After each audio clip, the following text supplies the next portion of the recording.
Welcome to Spoken Telugu Lessons. This lesson name is Basic Words in Telugu.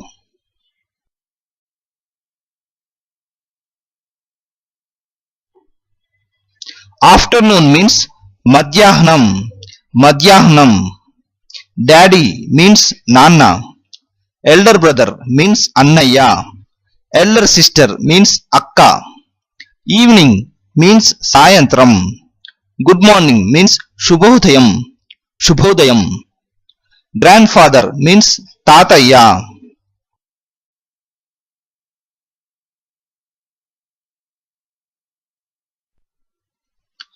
Grandmother means Ammamma or Nanamma.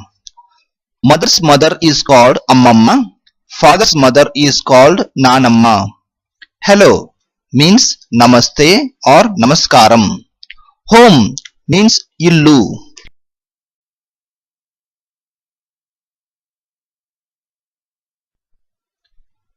Me means Nenu. Mummy means Amma. We means Manam or Memu. Manam is including listener. Memu is excluding listener. You means Nuvu or Miru. Nuvu is singular. Miru is plural or singular with respect. Younger brother means Tammudu. Younger sister means Chelli.